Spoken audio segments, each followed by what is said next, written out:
Sit down, Daddy.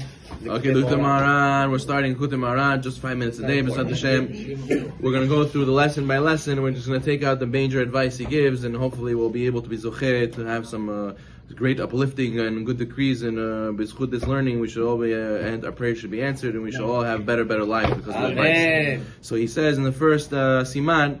He says that the thing is discussion. The main discussion in this lesson is how to get all your prayers accepted. He says a lot of times a person prays and he prays and he prays and he doesn't have any success. He doesn't see any fruit from his prayers, and he can have yeush. He can give up and say, like, what's the point of praying? I don't feel like anything is going for me.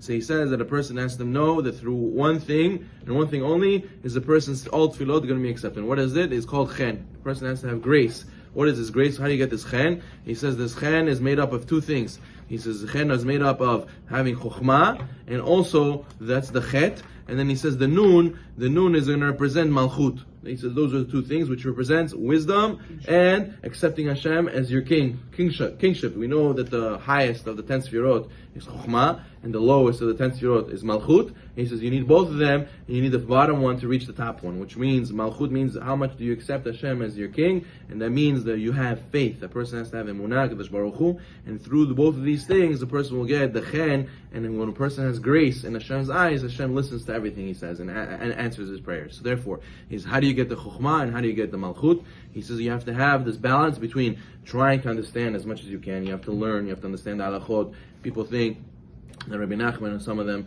the Breslovers, they jump on the vans and they go Rabbi Nachman, and they go and they just dance and God forbid, smoke marijuana all day. I don't know what they think the Breslovers do, but really the things that he taught his students was they have to finish all Torah Kula. If you look in Rabbi Nachman's writings, he says you have to finish Shas every year, you have to finish with the Rif, you have to finish Shulchan Aruch every year. There's a major amount of learning you have to do to follow his teachings. But what? The main thing is you have to learn. He says you have to learn in order to be able to go and understand the world, understand the Kadosh Baruch Hu, and understand the beautiful Torah that He gave us. So if he says through this is one part. And the other part is a lot of times we don't understand everything. A lot of times we're in the unknown. Kadosh Baruch Hu put me through this test. I don't know why I'm in this test. Hashem made this not work out for me. I don't know why it didn't work out.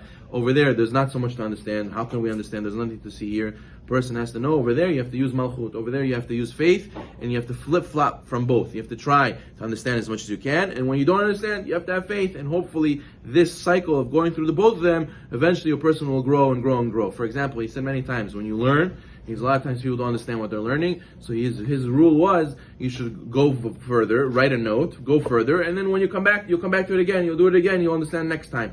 That's exactly what a person has to do in his life. You're going, you're trying to understand everything, you don't understand, you make a note of it, you continue, and then hopefully you'll come back to it, you'll go and understand it. So therefore, based on these two things, back and forth, trying to understand, when you don't understand, you have faith, this person will be able to get the chen and get all his prayers answered. He says that a person who learns Torah, it's a very, very powerful method to be able to overcome a lot of bad thoughts. He says the number one issue we have with having emunah in Hashem is we think negative, we have bad thoughts, it's hard for us to believe that everything will be okay, it's hard for us to believe that HaKadosh Baruch Hu knows what He's doing, and the Yetzer Hara feeds us a lot of nonsense. He says learning Torah helps us do that, help us overcome that. How? He says when you learn Torah, you're doing the skill of what? The whole Torah is what? Taking psukim and seeing beneath the surface. There's psukim, and you can't understand it regularly. The Gemara Baba Kama says, for example, eye for an eye, leg for a leg. The Gemara says, what? We cut off someone's arm when you make someone lose their arm? No, the Gemara says we learn from sources that it means that you give the worth of the hand for the worth of the hand that you made him lose. So if you see that